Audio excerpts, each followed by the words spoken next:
Mheshimiwa Spika, kwa mujibu wa sheria ya kanuni za matumizi ya barabara za mwaka 2025, kanuni ya 36 kifungu kidogo cha 4 imeweka utaratibu kwa ajili ya wafanyabiashara wenye nia ya kutumia maeneo yaliyopo pembezoni mwa barabara.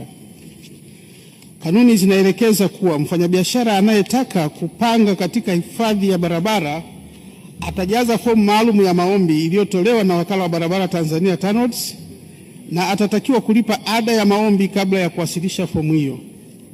Wakala baada ya kupokea maombi hayo itayachakata na yale atakayokidhi vigezo, TANROADS itatoa kibali na kumjulisha mwombaji gharama atakazopaswa kulipia kwa mujibu wa sheria. Asante Mheshimiwa Spika. Mheshimiwa Senga.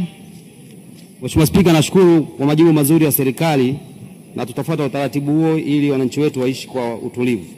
Na maswali mawili madogo ya nyongeza. Swali la kwanza, katika barabara hiyo ya Ifakara Kidatu bado kuna wananchi wanadai fidia ya barabara hiyo na tayari ulielekeza kamati ya wilaya ifanye kazi yake, imemaliza kazi yake. Je, lini watalipwa?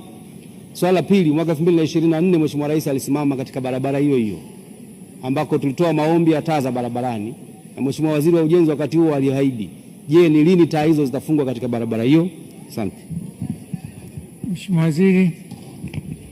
Asante Mheshimiwa Spika. Mheshimiwa Spika, naomba nimhakikishie Mheshimiwa mbunge kwamba kwa kuwa fidia ilishalipwa, lakini ndio maana kuna utaratibu kwamba baada ya fidia kunakuwa na wananchi ambao ama walipunjwa ama hawakupata kwa bahati mbaya ama walirukwa. Ndio maana kamati inaundwa chini ya mkuu wa wilaya kuweza kusikiliza yale malalamiko ya wananchi, na baada ya hapo ni kuwasilisha hayo maombi ama tathmini iliyofanyika tuweze kuwalipa. Nimhakikishie Mheshimiwa mbunge kwamba baada ya kuyapokea hayo malalamiko ya wananchi ambao hawakulipwa, serikali inayafanyia kazi na wananchi hao watalipwa baada pia ya serikali kujiridhisha kwamba kweli hao watu wanastahili kulipwa. Na kuhusu swala la taa, Mheshimiwa Spika, tuna utaratibu ambao umewekwa kabisa kwamba kwa sasa barabara zote ambazo ni mpya ikiwepo na hiyo barabara ya Mheshimiwa Asenga, maeneo yote ambayo ni kama imekuwa kama miji yatawekewa taa za barabarani. Asante Mheshimiwa Spika.